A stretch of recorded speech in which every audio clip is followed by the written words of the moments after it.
تحریک عدم اعتماد سے پہلے سابق وزیر کے ذریعے فوری انتخابات یا مارشل لاء کی دھمکی دی گئی۔ پولیٹیکل انجینئرنگ پر یقین نہیں رکھتے، پی ٹی آئی نے 4 سال میں ہر شعبہ تباہ کر دیا۔ حالات ہمارے اندازے سے زیادہ خراب نکلے، پہلے اصلاحات پھر انتخابات۔ بلاول بھٹو نے پارٹی پالیسی واضح کر دی، کسی انتخابی ضابطہ اخلاق پر اتفاق نہ ہوا تو اگلا الیکشن خونی ہوگا۔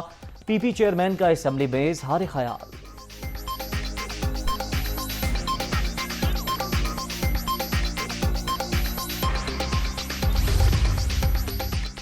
سابق وزیر اعظم نے بھاگتے بھاگتے آئین توڑا۔ عمران خان ملک میں ریاست مخالف بیانیوں کو فروغ دے رہے ہیں، ان کے ملکی اداروں پر حملے ناقابل برداشت ہیں، آئین پر حملوں کو سنجیدگی سے لینا ہوگا۔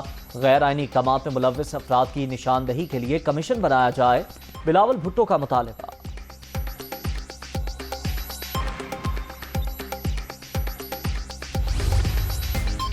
بلاول بھٹو قوم کو گمراہ نہ کریں، دھمکی دینے والے وزیر کا نام بتائیں، وزیر خارجہ بتائیں۔ بھارت کے ساتھ تجارت کسے خوش کرنے کے لیے بحال کی جا رہی ہے؟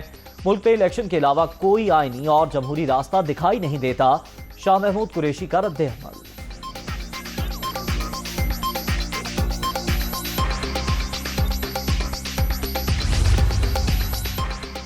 اصلاحات کی باتیں الیکشن میں تاخیر کا بہانہ، کسی حکومتی کمیشن یا پارلیمانی کمیٹی کا حصہ نہیں بنیں گے۔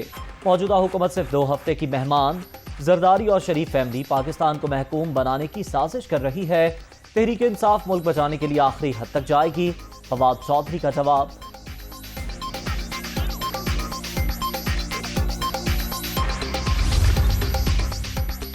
شکر ہے کسی کا بلاول بھٹو سے رابطہ تو ہے، میں نہیں سمجھتا کوئی وزیر مارشل لاء کی دھمکی دے سکتا ہے۔ کیا یہ ایسی اصلاحات چاہتے ہیں کہ ایف آئی اے کیس بند ہو جائیں؟ حالات کچھ اور ہوئے تو جھاڑو بھی پھر سکتا ہے، شیخ رشید کی پیش گوئی۔ ملک میں عام انتخابات ہی مسئلے کا حل، مخلوط حکومت بڑے فیصلے نہیں کر سکتی، 4 سال کی معاشی تباہی 4 ہفتے کی حکومت پر نہیں ڈالی جا سکتی۔ عمران خان ملک کو 400 سال پیچھے لے گئے، کسی کھلنڈرے کو میدان سے ایوان تک پہنچا دے تو تباہی ہی ہوگی۔ شین اور میم کو الگ کرنے کے خواہش مند مایوس ہوں گے، مریم نواز کی میڈیا ٹاک۔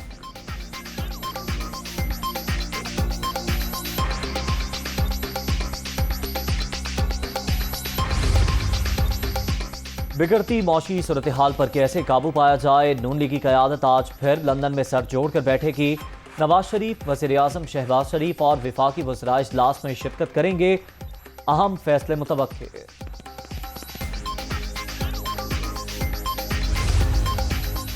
تحریک عدم اعتماد پر ووٹنگ اور ڈپٹی اسپیکر کی رولنگ کا معاملہ، عمران خان نے سپریم کورٹ کے فیصلے پر نظر ثانی کی اپیل دائر کر دی۔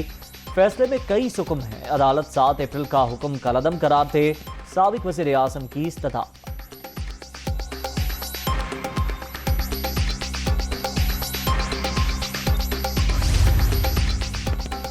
عوامی رابطہ مہم، تحریک انصاف کا آج اٹک میں پڑاؤ، ضلع کونسل گراؤنڈ میں جلسے کی تیاریاں مکمل، پارٹی پرچموں کی بہار، کارکنوں کی آمد جاری، عمران خان اور دیگر رہنما خطاب کریں گے۔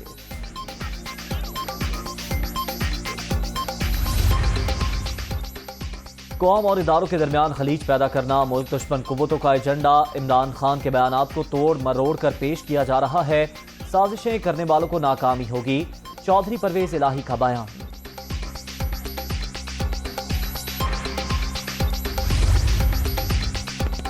وزیر اعلیٰ پنجاب کا انسداد ڈینگی کے لیے مؤثر مہم چلانے کا اعلان، پورے صوبے میں ڈینگی ٹیسٹ 90 روپے میں ہوگا، تمام متعلقہ محکمے اور ادارے الرٹ ہو جائیں، رزلٹ دینا ہوں گے، انسداد ڈینگی مہم میں کوئی غفلت برداشت نہیں ہوگی، حمزہ شہباز کی وارننگ۔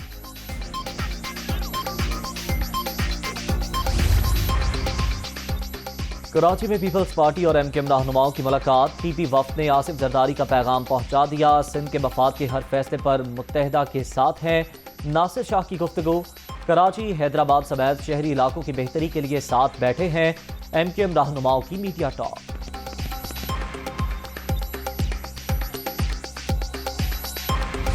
منی لانڈرنگ کیس میں بڑی پیش رفت، ایف آئی اے کا ٹرائل جاری نہ رکھنے کا فیصلہ، اسپیشل پروسیکیوٹر کی درخواست کے باوجود عدالت کا وزیر اعظم شہباز شریف اور حمزہ سمیت دیگر ملزمان کو 14 مئی کو ہر صورت پیش ہونے کا حکم، فرد جرم عائد کی جائے گی، تحریری فیصلہ جاری۔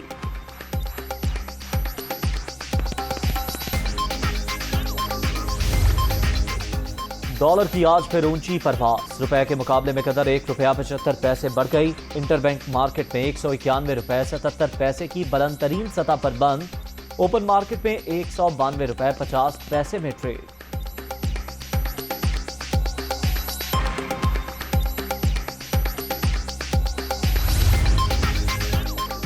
غیر اعلانیہ لوڈ شیڈنگ کا اثر، کراچی والوں کی جان نہ چھوٹ سکی۔ Lines area, Malir city, Rafi garden, Gulistan Jauhar سمیت کئی علاقوں میں 12 گھنٹے تک بتی بند، معمولات زندگی بری طرح متاثر، شہری پریشان۔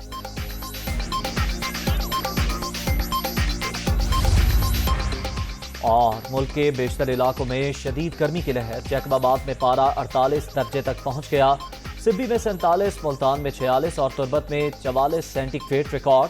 لاہور اور اسلام آباد میں بھی قہر کی گرمی۔